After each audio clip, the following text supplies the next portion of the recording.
This project is actually spread out a little bit. So I want to invite Bria from South Coast to tell us about this project and your work.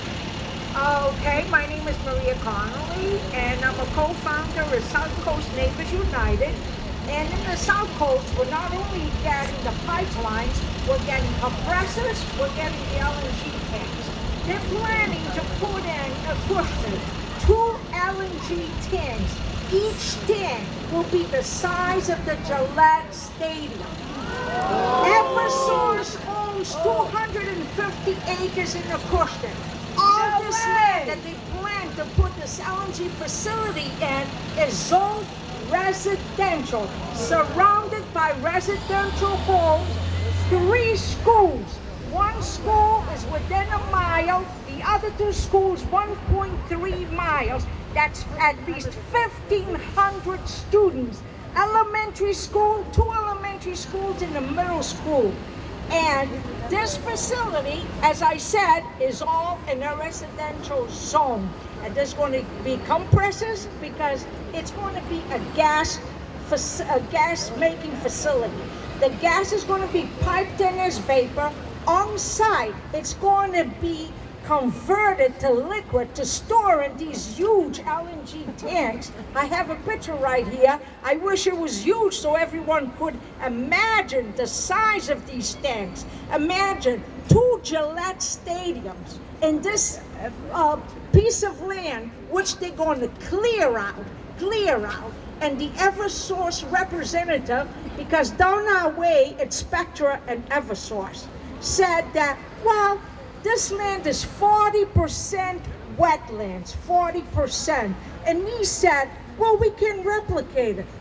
How can you replicate this many acres of wetland? They've admitted, they're going to plop at least one of these things on wetlands. What is going to happen to this neighborhood? I also forgot, within less half a mile, we have nursing homes, we have a hospital, we have daycares, and the far north end of New Bedford are butters to this, the densely populated area. We are in the midst of a nightmare down there, an absolute nightmare. And please help us. This does not belong in a residential zone, and we do not need this type of capacity. 6.8 billion cubic feet. 6.8 billion cubic feet. It's unbelievable. Eversource and Spectra has turned our lives into a nightmare. Why should our children at the nearby schools be, the emissions from this factory, that's all you can call it. This will be a gas factory. The methane.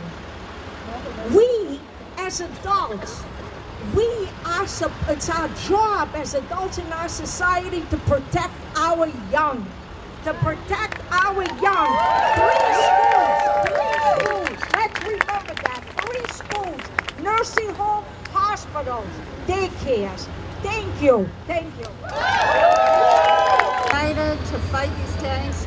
And the thing that gets me about this is that where is the democracy? So you have people who are flunkies of the oil and gas interest that sits on the DPU, that sits on FERC.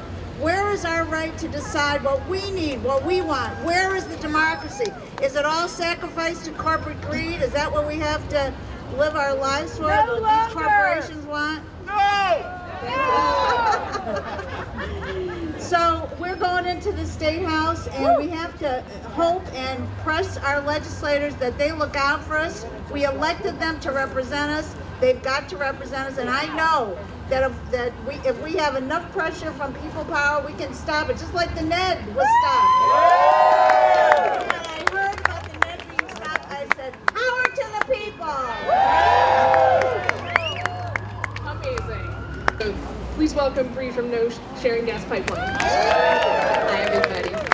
I definitely didn't sign up for public speaking when I signed up to be a climate activist, so bear with me. Hi, I'm Bree McAlevey. I'm from No Sharing Gas Pipeline. Sharon's part of the Q1 loop. Can you all hear me?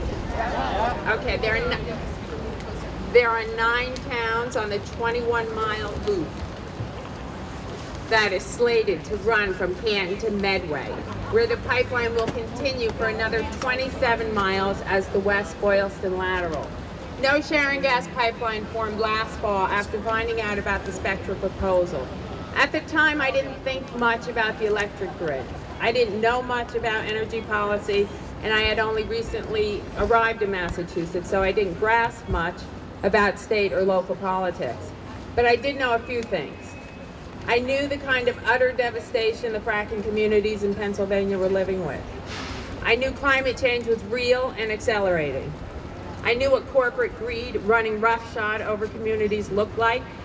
And I knew that our elected leaders were not going to lead us into battle with Spectra unless we made them. I had faith, though. I had faith that when the people of Sharon found out about the Spectra proposal to use our money to construct a dangerous and unnecessary pipeline through town lands in order to satisfy their ever-expanding corporate appetite, that the people would put up a fight. And folks, that's what we're doing. Is there anyone here from the Q1 Loop or West Boylston Lateral? Raise your hands. I know there are some